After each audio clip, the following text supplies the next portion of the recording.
Chapter 4, Cracking the Code. Inner game is rooted in your beliefs, confidence, passion, and overall outlook. It might surprise you that cracking the code of woman involves finding your own identity. Whether you realize it or not, how you see life is constantly projected onto the woman you talk to. Women will naturally be attracted to you if you have a strong, assertive, and positive attitude. That's how most naturals get laid. They develop these three aspects of their identity: confidence, belief, and attitude. When this is done, they start to feel more confident and believe they are truly the prize, which is exactly what attracts women. Humans in general love leaders, women especially. Leaders are naturally attractive because they radiate confidence and are not easily worried by external criticism. They know exactly what they want and focus their energy on how to get it. You must learn to become a leader and make people follow and respect you. This is essential to leading a successful life filled with beautiful women. You see, charisma does not truly exist. People do not know how to describe a feeling they get. It is intangible. So they say this person has charisma or this guy is charismatic. If you take the time to observe charismatic people, you see that they have one great quality in common. They posit a frame or point of view so strong that other people are sucked into their reality. Everything they do reflects an ultra strong frame that exists inside their reality. They tend to have many rules you must stick to around them. They treat themselves with integrity and dignity and will not tolerate disrespect. They ensure it is punished. You can apply these attributes to your own life. They are core lessons for living successfully in this world.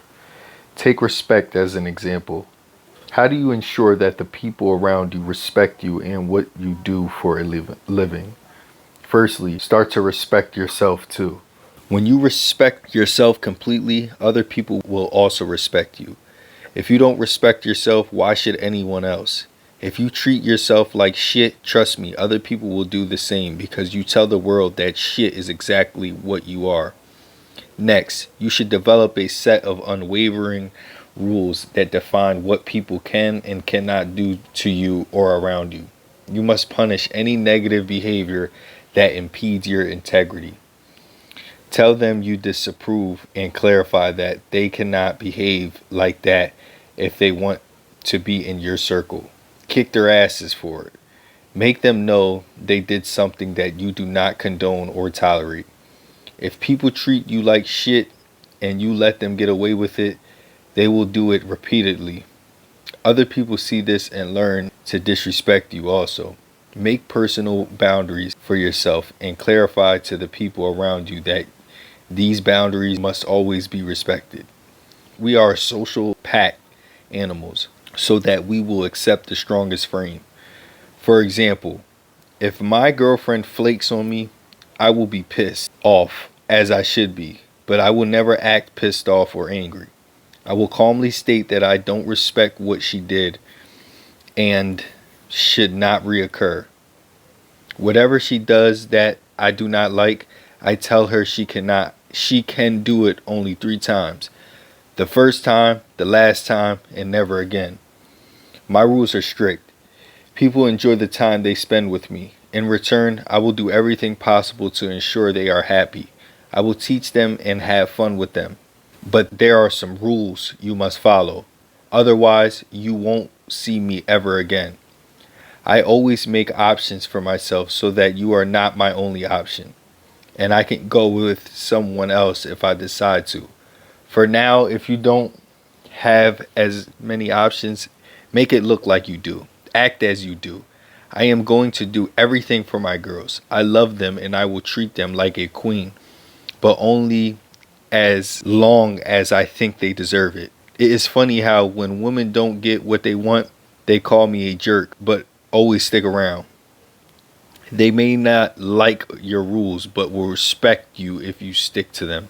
Take a look at the police. They have strict rules. Break them and you'll get punished.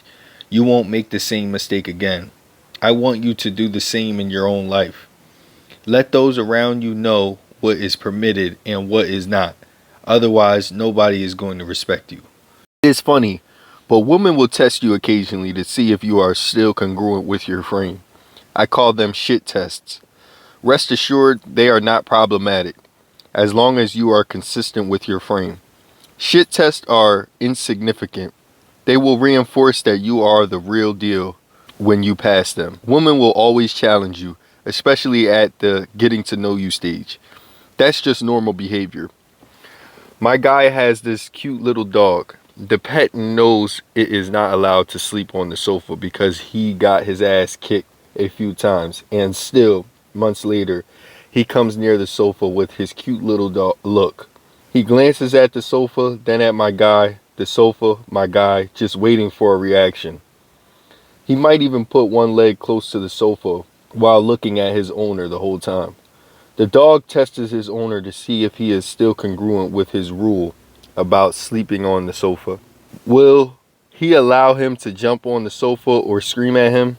The dog is not giving his owner shit. He ensures he is congruent. Congruent. Children also will test you in the same way. Every couple of days or even hours, they will challenge you to see if the rules have changed or at least weakened. You can observe this behavior everywhere in nature. Now let's get back to charismatic people. The more rules charismatic people have and the more they punish those who break their rules, the more charismatic they appear. Positive examples are Christ, Gandhi, Muhammad, and Dalai Lama, Martin Luther King, etc. A negative example would be Hitler. Being assertive does not make you good or evil. It gives you power. How you choose to wield it is up to you. With women, you give them pleasure and show them a nice time when they are with you. But you must also endeavor to punish any negative behavior or disrespect from her. So the first step towards developing confidence, belief, and attitude is to start respecting yourself. If you have ever gone out with me, you will notice something unusual. As soon as I enter a set, I am not sucked into their frame. I do not live in their world. You will see that they live in my world. How do you see this? If I approached a set or any group of people, I don't position myself in so the whole group can hear me. I position myself in the most comfortable position, where I feel the most relaxed. Then I reorganize the other people around me in the way I like. For example, I approach them, I have them open up to me, sit down, and use the space around me to make myself comfortable. Then I might position the extra people to talk to each other while the target is left to talk to me. This behavior is not something I modeled or learned. It's been a part of my personality for a long time. You will see me in the most comfortable position you can imagine while I am in a set or anywhere in life. Why? Because I operate from the frame that I am the leader. I am the prize. I possess the right to make myself comfortable. I have no reason to request permission to make excuses for whatever I do. When you honestly begin to live in this frame, people will naturally follow you because the powerful reality you exude is irresistibly attractive. This reality can only come from developing a strong inner game.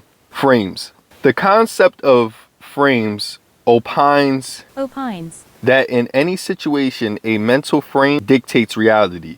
The simplest example is the glass half full analogy. Same situation, different perspectives. A person sees a reality of scarcity, the other abundance. How we frame things in our minds shapes how we see and experience the world. Winners frame situations positively and productively. Losers frame things catastrophically and as victims. Neither is more correct, but one is certainly more useful. We often take for granted that how we feel or view the world is true, but it is always subjective. Begin to deliberately frame your thoughts towards that reality that you are the prize, that you are an attractive person, and that you can take what you want out of the world, and you will begin to feel and act differently, leading to better results. It takes some work, but it is essentially the difference between the winners and losers in life. A major area for pickup that frames apply to is rejection. Rejection is a part of the game, so don't let it bother you. In the beginning, girls will often reject you because you will make mistakes.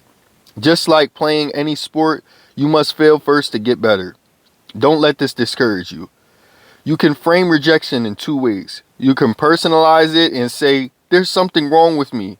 Why do they reject me? Or say, these people don't know me well enough to reject me. I need to adjust my presentation. One is limiting and painful, and the other is productive and painless. The latter also helps you figure out what went wrong, make adjustments, and improve. The same situation with different realities. Be aware of your internal frames in every area of your life. Frames also extend outside of us to our interactions with other people. When you talk to another person, there is always an overarching frame. In pickup, you can see the power of frames at work.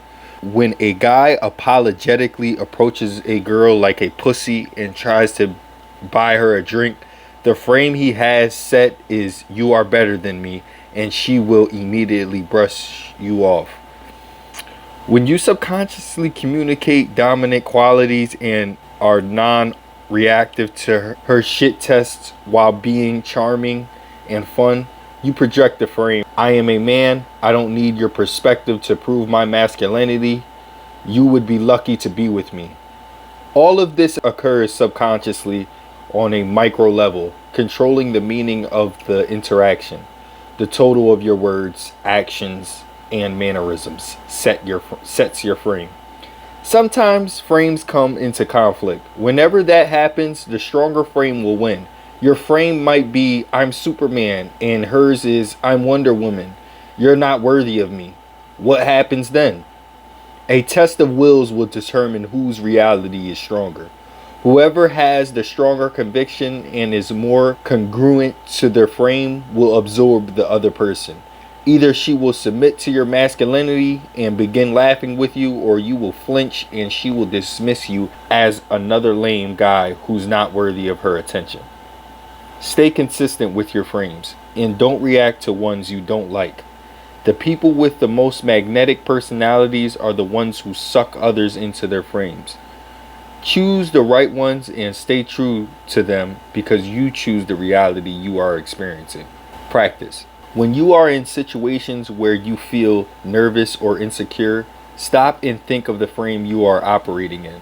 Name it and write it down. I'm not worthy of her, or I'm probably going to screw this up, etc. Becoming conscious and aware of these usually unconscious frames will change your life. When you are not conscious of them, we take for granted that they are a reality. We don't even necessarily think of them literally, but we feel and behave according to their dictates on a subconscious level. By noticing and labeling them, it becomes apparent that they are subjective and not reality. A bad frame is a stance you have unconsciously chosen to take. Once you are conscious of it, it is easy to choose a different frame. Do this every day for a month. Write down every bad frame you find yourself operating under, and then write down a productive frame that would be a better alternative. Eventually, your mind will do this on its own and become self-correcting.